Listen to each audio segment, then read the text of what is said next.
बारामती विधानसभेची पोटनिवडणूक लागलेली आहे। आदरणीय अजितदादांच्या निधनानंतर ही पोटनिवडणूक लागेल असं कधी कोणाला वाटलं नव्हतं, परंतु ती निवडणूक लागली आणि आज उमेदवारी अर्ज माघारी घेण्याचा अखेरचा दिवस होता। अजितदादांच्या सुवेद्य पत्नी राज्याच्या उपमुख्यमंत्री सुनेत्रावहिनी पवार प्रमुख उमेदवार तिथे आहेत। 53 उमेदवारांनी उमेदवारी अर्ज भरले होते। काँग्रेसने त्या ठिकाणी आकाश मोरे यांचा उमेदवारी अर्ज भरला होता।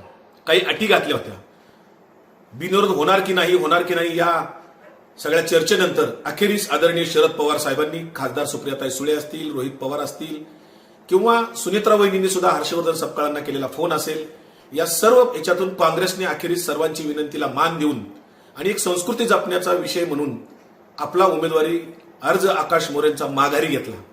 परंतु झालं काय, सर्वांना वाटत होतं निवडणूक बिनविरोध व्हावी, ती झाली नाही।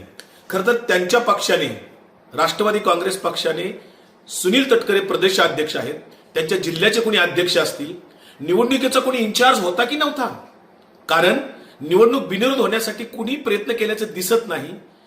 सुनेत्रा वहिनींचा उमेदवारी अर्ज दाखल करायला बारामती लोकसभा मतदारसंघाच्या विद्यमान खासदार सुप्रियाताई सुळे असतील, युगेंद्र पवार असतील, आमदार रोहित पवार असतील, यांना कोणालाही निमंत्रण दिलं नाही। हे त्या पक्षाचं अपयश आहे। शिवाय उमेदवारी जे कोणी उमेदवारी भरणारे अर्ज होते त्यातले 23 अर्ज आज अखेरीस राहिलेले आहेत। निवडणूक बिनविरोध व्हायला पाहिजे होती, ती झालेली नाही।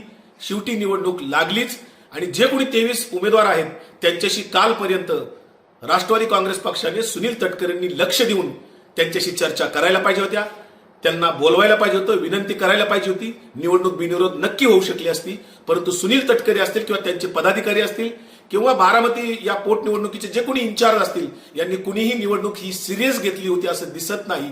यांनी निवडणूक जर सिरियस घेतली असती, प्रामाणिकपणे त्या ठिकाणी जर खरंच काम केलं असतं तर निश्चितपणे ही निवडणूक बिनविरोध होऊ शकली असती।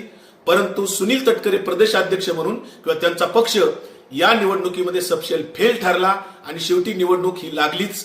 हे त्या पक्षाचं अपयश आहे, हे योग्य झालेलं नाही। सुनील तटकरेंनी या संदर्भात जबाबदारी घ्यावी। महाराष्ट्रातील सर्व बातम्यांचे विश्वासार्ह व्यासपीठ, सकाळच्या सर्व सोशल मीडिया प्लॅटफॉर्मला लाईक, फॉलो आणि सबस्क्राईब करा। तसंच सर्व नोटिफिकेशनसाठी बेल आयकॉन प्रेस करायला विसरू नका।